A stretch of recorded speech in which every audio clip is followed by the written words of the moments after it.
ఓం మహాగణాధిపతయే నమః. ఓం గురుభ్యో నమః. ఓం శ్రీమాత్రే నమః.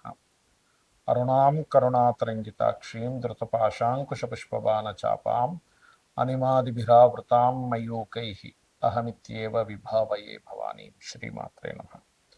ప్రేక్షకులకి ఆ లలితాంబిక అమ్మవారి యొక్క అనుగ్రహం పరిపూర్ణంగా కలగాలని మనస్ఫూర్తిగా కోరుకుంటూ మనం ఈరోజు గ్రహణం 7వ తేదీ రాత్రి 8:58 దాని ప్రారంభం అవుతుంది. కానీ దాని అసలు ఉండేటువంటి సమయం రాత్రి 11 గంటల నుంచి 8వ తేదీ అర్ధరాత్రి, అంటే 11వ తేదీ మనకి 7వ తేదీ 11కు ప్రారంభమై అర్ధరాత్రి 12 దాటిన తర్వాత 12:30 వరకు ఉంటుంది.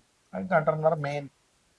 దాని తర్వాత అసలు 2 గంటల వరకు దాని ప్రభావం ఉంటుంది. అంటే 9 నుంచి 2 వరకు అసలు ప్రభావం ఉన్నప్పటికీ మెయిన్గా 11 టు మనకి 12:30 వరకు ఉంటుంది.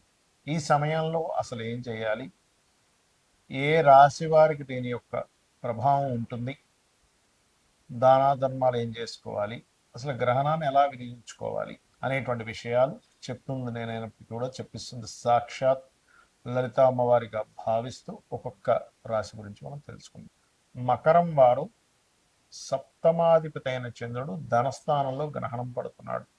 కాబట్టి కుటుంబ వ్యవహారాలకు సంబంధించినటువంటి విషయంలోని మరియు ధన సంబంధించినటువంటి విషయంలో ఒక్కోసారి చూడండి మనకు తెలియకుండానే కొన్ని రాంగ్ డెసిషన్స్ తీసుకుంటాం. ముఖ్యంగా కుటుంబము ధన విషయాల్లోనే తీసుకునేటువంటి ఆహార విషయాల్లో.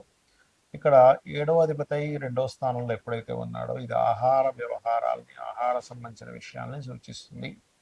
కాబట్టి తీసుకునే ఆహారం ఒక్కోసారి మనకి కీడు చేసే ఆహారం ఉంటుంది. లేదా మనం ఎవరికైనా ధనం కట్టేటప్పుడు అయ్యో అనవసరంగా ఈ డబ్బులు అనవసరంగా వేస్ట్ అయిపోయాయి అనేటువంటి ఫలితాలు ఇస్తూ ఉంటుంది. కాబట్టి ఈ యొక్క విషయంలో చాలా చాలా చాలా కేర్గా జాగ్రత్తగా ఉండండి.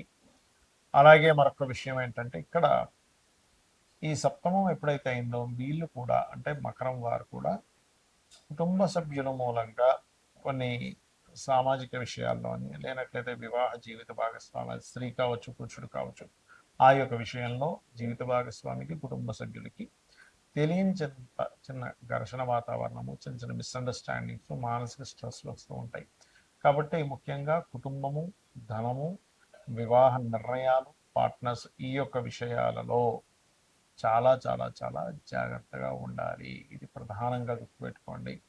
ఇక మీరు ముఖ్యంగా ఏదైతే ఈ రాశి వారికి ధనస్థానంలో గ్రహణం పడుతుంది కాబట్టి వీలైనంత మట్టుకు ఓం సంపత్కరీ సమారూఢ సింధుర వ్రజ సేవితాయ నమః అనే మంత్రము, లేదా ఓం దుమ్ దుర్గాయ నమః అనే మంత్రము, లేదు పూర్తి లలితా సహస్రనామాన్ని వినడం, చదవడం కానీ, మరియు మీ యొక్క లగ్నాధిపతి 3వ స్థానంలోకి వెళ్ళి వెనక్కి వస్తున్నాడు ఇక్కడ. కాబట్టి ఎవరి దగ్గర అయితే మీరు ఫలానా వ్యక్తి డబ్బులు ఇచ్చామంటే మళ్ళీ తీసేసుకున్నాము అనేటప్పుడు తీసేసుకొని మీ దగ్గర పెట్టుకోండి, కానీ మరలా ఆ వ్యక్తికే ధనం ఇంకో దగ్గర రొటేషన్ కోసం అని అస్సలు ఎట్టి పరిస్థితుల్లో ఇవ్వకండి. గ్రహణం అనేటువంటిది భయపెట్టడానికో భయపడడానికో ఉన్నటువంటిది కాదు. ఫస్ట్ ఈ క్లారిటీ తెలుసుకోవాలి మీరు. రెండో విషయం, గ్రహణ సమయాన్ని మనకి మహర్షులు చెప్పినటువంటి విషయం, ఇదొక సాధన సంబంధించినటువంటి సమయంగా చెప్పారు. మనకి కాలానికి కారకులు అని ఉంటారు గ్రహాల్లో. రవి ఏ ఋతువు, ఏ ఆయము, అదేవిధంగా ఏ మాసం అని చెప్పేది రవి. కాబట్టి మనకి ఏ నెల నడుస్తుందని రవి ద్వారా తెలుస్తుంది.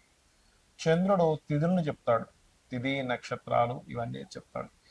ఈ రెండు ఉన్నటువంటి డిస్టెన్స్ని బట్టి యోగం ఇవన్నీ కూడా ఏర్పడతాయి. అంటే ఏమిటి, మనకి సమయాన్ని తెలిపేటువంటి రవిచంద్రులు, దాంతోపాటు కాలానికి మోక్షానికి కారకులు, మరొక సమయానికి కారకులు అంటే రాహుకేతులు. వీళ్ళు నలుగురు కూడా ఒకే అలైన్లోకి వస్తారు 180 డిగ్రీస్లోకి ఎగ్జాక్ట్లీగా.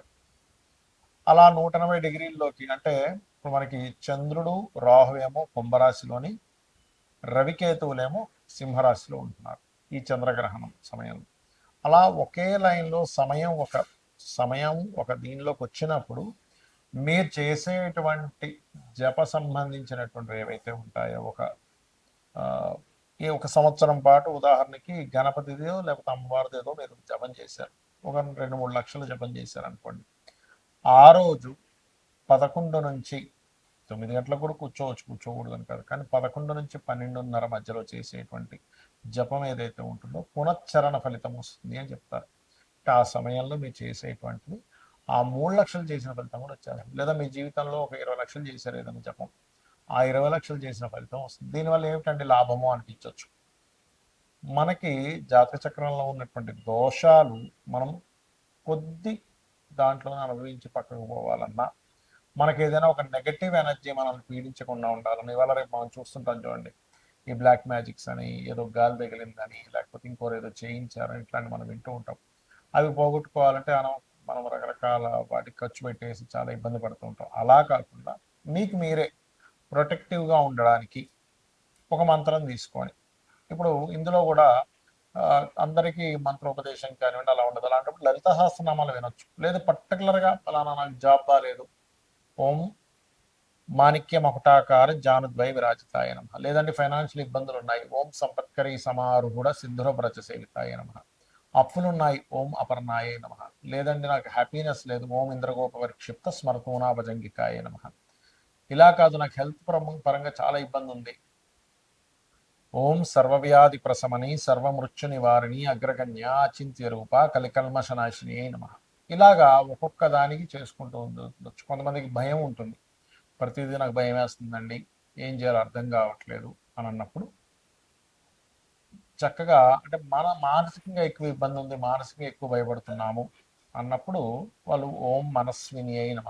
లేదు ప్రతిదీ ఆటంకం అవుతుంది అన్నప్పుడు ఓం అష్టమి చంద్ర విభ్రాజ అలికస్థల శోభితాయ నమ అనే మంత్రాన్ని చేసుకోవచ్చు. అయితే ఇలా అయినా చేసుకోవచ్చు, ఓవరాల్గా మీరు లలిత సహస్రనామాలు చేసుకోవచ్చు, లేదా మీరు విష్ణు భక్తులైతే విష్ణు సహస్రనామాలు చేసుకోవచ్చు. అయితే ఎవరికైతే గ్రహణ ప్రభావం ఉందో వారు ముఖ్యంగా ఈ 5 రాశుల వారికి ఎక్కువగా ఉంటుంది. ఎవరెవరికి కుంభరాశిలో పడుతుంది కాబట్టి కుంభము, మిథునము, తుల, మీనము, మకరం.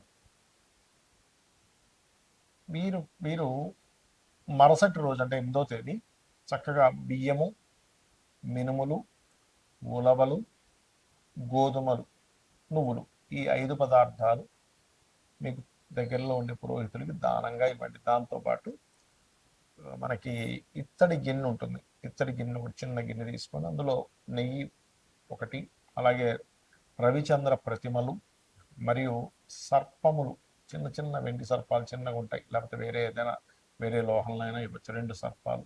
వీటన్నిటిని వీలైతే మీరు దాంతోపాటు పప్పు ఇంకేదైనా ఇవ్వచ్చు, లేదా బియ్యం కూడా ఇవ్వచ్చు, 2 రకాల కూరగాయలు కూడా ఇవ్వచ్చు. గ్రహదోషణ నివారణార్థం అని సంకల్పం చెప్పించుకొని పంతులు గారితో మీకు తోచిన దక్షిణ ఎక్కువ ఇచ్చుకోలేరు, 100 ఎంతో ఇచ్చుకోగలరు, చెప్పండి మీకు ఆర్థిక పరిస్థితి బాగోకపోతే. అంతేగాని 100 రూపాయలు ఉన్నాయి, 50 రూపాయలు ఉన్నాయి, తీసుకుంటారో తీసుకోరు, వీళ్ళు కమర్షియల్గా ఉన్నారు, ఇవన్నీ ఆలోచించకండి. మీ బాధని చెప్పుకోండి, తీసుకుంటే మీకు పుణ్యం ఆయనకి పుణ్యం, లేదంటే మనం ఏం చేయలేం. కాబట్టి ఆ రకంగా ఇవ్వవచ్చు. ఇక్కడ చాలామంది ఏమంటే ఇది పేదవాళ్ళకి ఇవ్వచ్చా అంటారు. పేదవాళ్ళకి ఇస్తే పుణ్యం వస్తుంది, నేను రాదని చెప్పట్లేదు, కానీ దోషం పోవాలంటే మంత్రసహితంగా మీరు దానం ఇవ్వాలి. సో ఇలా చేయండి. ఖచ్చితంగా గ్రహణాన్ని ఒక సాధనా సమయంగా చూసుకోండి, ఖచ్చితంగా బాగుంటుంది.